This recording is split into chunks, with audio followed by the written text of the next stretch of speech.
बिस्मिल्लाहिर्रहमानिर्रहीम। अस्सलाम वालेकुम। मेरा नाम सैयद मोहम्मद अली शाह है और आप देख रहे हैं अली मैथ्स एकेडमी। इस चैनल पे हम आज से पहले 9th क्लास के लेक्चर्स अपलोड कर रहे थे। आज से हम 10th क्लास का आगाज़ कर रहे हैं। पंजाब के तमाम बोर्ड्स के स्टूडेंट्स और फेडरल बोर्ड के स्टूडेंट्स इससे फ़ायदा हासिल कर सकते हैं। हमारे 10th क्लास के यूनिट नंबर 1 का नाम है क्वाड्रेटिक इक्वेशन। सबसे पहले हम ये देखेंगे क्वाड्रेटिक इक्वेशन किसे कहते हैं। क्वाड्रेटिक इक्वेशन एक ऐसी इक्वेशन को कहते हैं जिसमें वेरिएबल की मैक्सिमम पावर 2 होती है, इससे बड़ी पावर नहीं होती। इसको हम क्वाड्रेटिक इक्वेशन या सेकंड डिग्री इक्वेशन कहते हैं। इस इक्वेशन की सबसे पहले देखेंगे स्टैंडर्ड फॉर्म क्या होती है।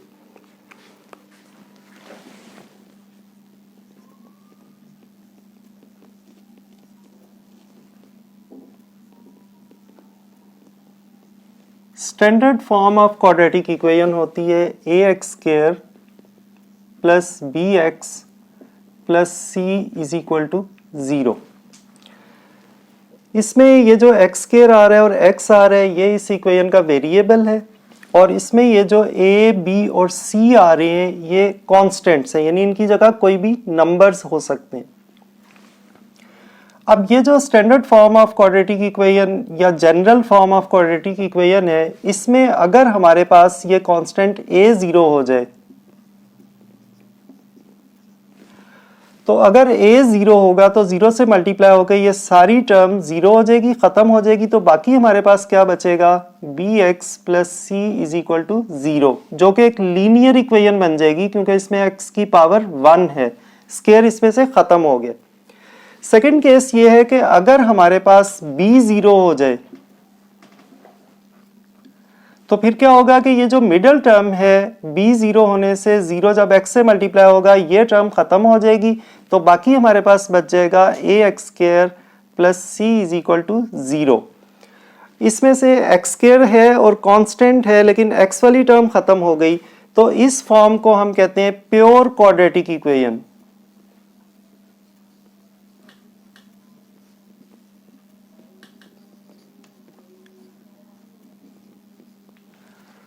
तो ये हमारे पास दो केसेस थे। अब हम देखेंगे कि किसी भी इक्वेशन को स्टैंडर्ड फॉर्म में किस तरह लिखा जा सकता है। तो अब हम आगाज़ करते हैं एक्सरसाइज 1.1 का। तो स्टूडेंट्स, एक्सरसाइज 1.1 का जो क्वेश्चन नंबर 1 है, इसमें जो इक्वेशंस गिवन हैं उन्हें हमें स्टैंडर्ड फॉर्म में लिखना है और इसमें से जो प्योर क्वाड्रेटिक इक्वेशंस होंगी उनको भी मेंशन करना है। तो सबसे पहले देखते हैं क्वेश्चन नंबर 1 का फर्स्ट पार्ट। इसमें ये इक्वेशन गिवन है, तो सबसे पहले इसको स्टैंडर्ड फॉर्म में लिखने के लिए पहले इन दोनों टर्म्स को मल्टीप्लाई करेंगे, फिर टर्म्स को अरेंज करेंगे।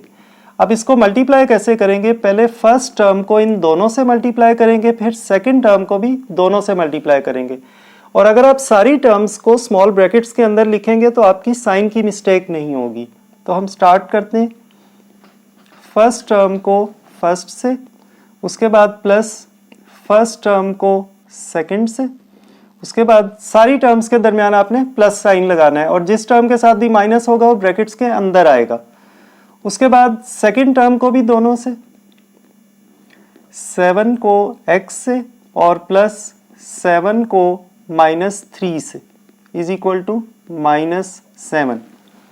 अब आप इनको सिंप्लीफाई करेंगे, x मल्टीप्लाई x क्या हो जाता है, x² plus minus minus 3x plus 7x plus minus minus 7 3 21 is equal to -7। अब आप इसको फर्दर सिंप्लीफाई करेंगे, ये दोनों x वाली टर्म्स हैं, इनको प्लस माइनस कर देंगे। x², बड़ी टर्म 7 है, छोटी 3 है, तो बड़ी टर्म का साइन प्लस आएगा और दोनों के साइंस डिफरेंट है, इनको माइनस कर देंगे। 7 minus 3 is equal to 4x। उसके बाद -21 और स्टैंडर्ड फॉर्म में आपको पता है कि इक्वल के राइट साइड पे 0 होता है, इसलिए -7 को लेफ्ट साइड पे ले आएंगे तो ये हो जाएगा +7।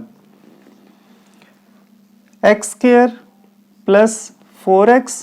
अब ये दोनों टर्म्स कांस्टेंट्स हैं, इनमें x नहीं आ रहा तो इनको आपस में प्लस माइनस कर सकते हैं। बड़ी टर्म का साइन माइनस आ जाएगा और दोनों साइंस डिफरेंट हैं। 21 में से 7 माइनस कर दिए तो ये आ गया 14 इज इक्वल टू 0। तो ये हमारे पास स्टैंडर्ड फॉर्म बन गई और इसमें क्योंकि x आ रहा है इट मींस कि ये प्योर नहीं है। उसके बाद आ जाते हैं सेकंड पार्ट पे। अब सेकंड पार्ट में देखें फ्रैक्शंस आ गई। अब इसको सॉल्व करने के दो तरीके हैं। एक तरीका तो ये है कि हम इन दोनों टर्म्स का, क्योंकि ये फ्रैक्शंस हैं, इनका पहले एलसीएम लें, उसके बाद इनको क्रॉस मल्टीप्लाई करें और फिर अरेंज करें, तो वो ज़रा लंबा काम हो जाएगा और कुछ स्टूडेंट्स के लिए एलसीएम लेना भी मुश्किल होता है। तो इसका ईजीएस्ट वे ये है कि जो टर्म्स नीचे आ रही हैं इनका आप एलसीएम ले लें, जो नंबर बनेगा उससे आप सारी टर्म्स को मल्टीप्लाई कर दें, तो ये हमारे पास एक लीनियर इक्वेशन बन जाएगी और हमें एलसीएम भी नहीं लेना पड़ेगा और स्टेप्स भी कम यूज होंगे। अब ये दोनों प्राइम नंबर्स हैं, इनका एलसीएम कैसे आएगा? 3 7 21, तो इनका एलसीएम क्या बन गया? 21। तो अब आप क्या करेंगे? 21 से सारी टर्म्स को मल्टीप्लाई कर दें। 21 multiply x square plus 4/3 minus 21 multiply x/7 is equal to 21 multiply 1। अब आप ऊपर नीचे कटिंग कर दें। 3 1s 3, 3 7s 21, इसी तरह 7 1s 7, 7 3s 21। तो ये हमारे पास बन गया 7 into x square plus 4 minus 3x is equal to 21। तो ये आप देखें एक ही स्टेप में लीनियर इक्वेशन बन गई। अब आप इसको इजीली सिंप्लीफाई कर सकते हैं। 7x स्क्वायर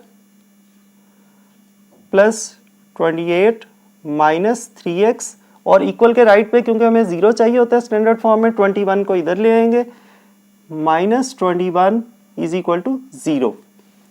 अब ये बन गया 7x स्क्वायर, अरेंज कर दें, x स्क्वायर के बाद x वाली टर्म माइनस 3x, उसके बाद 28 और 21 दोनों कॉन्स्टेंट्स हैं, तो बड़ी टर्म का साइन प्लस आएगा और दोनों के साइंस डिफरेंट हैं। 28 माइनस 21, 7 इज इक्वल टू 0। तो ये इसकी स्टैंडर्ड फॉर्म बन गई। तो ये हमारा आंसर है। उसके बाद देखें पार्ट नंबर 3 में अब फ्रैक्शंस हैं और नीचे हमारे पास वेरिएबल्स भी आ रहे हैं, तो इन दोनों का एलसीएम क्या बनेगा? एलसीएम बनेगा x into x plus 1। Simply हमने ये दोनों टर्म्स लिख दी तो ये एलसीएम बन गया। अब ये जो टर्म है इससे हमें तीनों टर्म्स को मल्टीप्लाई कर देना है ताकि फ्रैक्शंस खत्म हो जाए और लीनियर इक्वेशन बन जाए। x into x plus 1 multiply x over x plus 1। इसी तरह प्लस के बाद इस टर्म को भी इस एलसीएम से मल्टीप्लाई करना है। x into x plus 1 multiply x plus 1 over x। और इसी तरह इक्वल के राइट साइड पे जो 6 है इसको भी इस एलसीएम से मल्टीप्लाई करना है। x into x plus 1 multiply 6, या अगर आप चाहें तो 6 को स्टार्टिंग में भी लिख सकते हैं। अब ये टर्म इससे कैंसिल हो जाएगी, x इससे कैंसिल हो जाएगा, बाकी क्या बचा? x multiply x square plus x plus 1 multiply x plus 1। तो इनको आप दो तरह से कर सकते हैं, या तो सिंपल जैसे हमने यहाँ पे किया था इनको मल्टीप्लाई कर लें, या दोनों टर्म्स x प्लस 1 है तो आप x प्लस 1 होल स्क्वायर का फार्मूला भी अप्लाई कर सकते हैं। अगर हम सिंपल मल्टीप्लाई करते हैं, x को x से मल्टीप्लाई किया तो ये बन गया x स्क्वायर, उसके बाद x को 1 से मल्टीप्लाई किया तो प्लस x, फिर इस 1 को x से मल्टीप्लाई किया प्लस x, फिर 1 को 1 से मल्टीप्लाई किया प्लस 1। अब इक्वल के राइट साइड पे यहाँ पे 6 और x को पहले मल्टीप्लाई कर लें तो ये बन गया 6x। 6x को आप इन दोनों से मल्टीप्लाई कर लें, 6x multiply x 6x square plus 6x multiply 1 6x। तो ये हमारे पास एक लीनियर इक्वेशन बन गई, फ्रैक्शंस खत्म हो गई।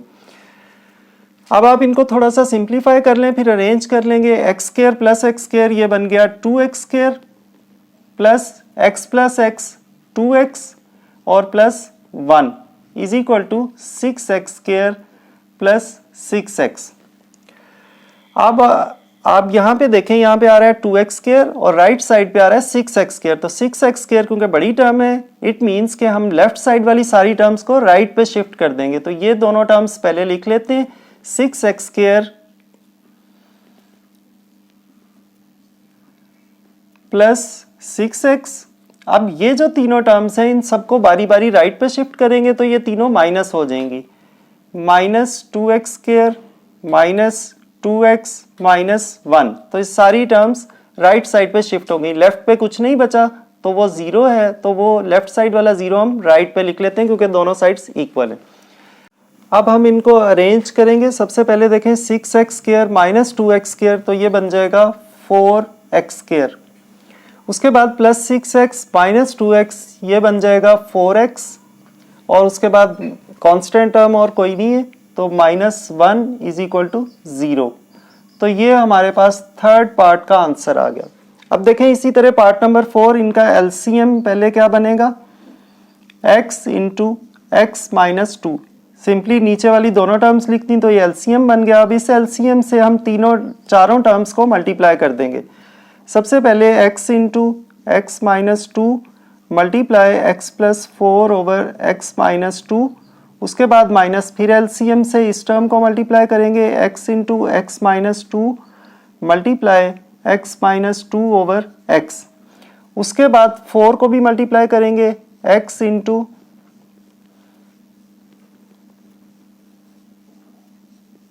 x - 2 multiply 4।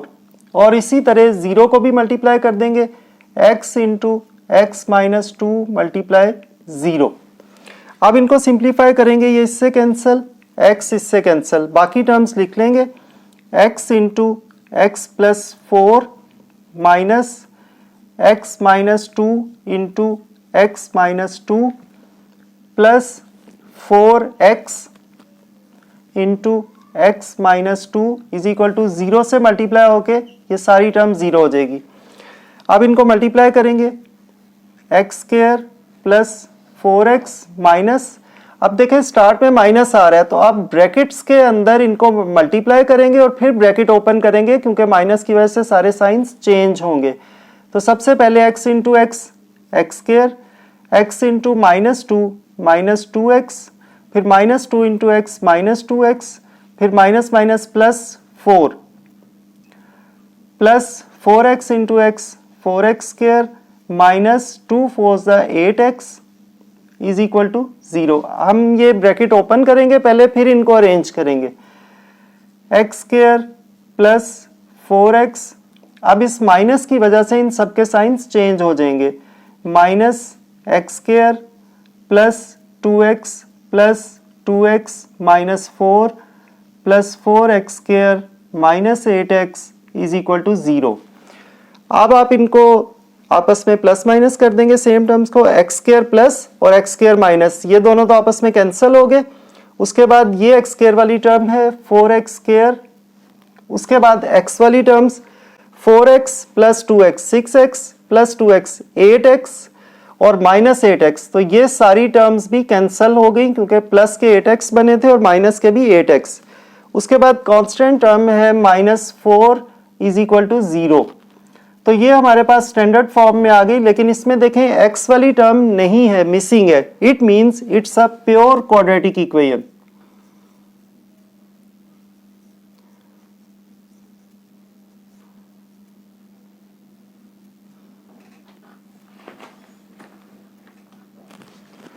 तो स्टूडेंट्स, ये हमने एक्सरसाइज 1.1 के फर्स्ट क्वेश्चन के फर्स्ट 4 पार्ट्स आज कर लिए। इसके 2 पार्ट्स बाकी रह गए हैं, लेकिन वो हम इंशाल्लाह नेक्स्ट लेक्चर में करेंगे ताकि लेक्चर की लेंथ ज़्यादा ना हो जाए। तो अल्लाह ताला मुझे और आप सब लोगों को उस इम्तिहान में अच्छे नंबरों से कामयाब करे जिसके लिए हमें इस दुनिया में भेजा गया है। अपना और अपने इर्द गिर्द लोगों का बहुत ख्याल रखिएगा। अल्लाह हाफिज़।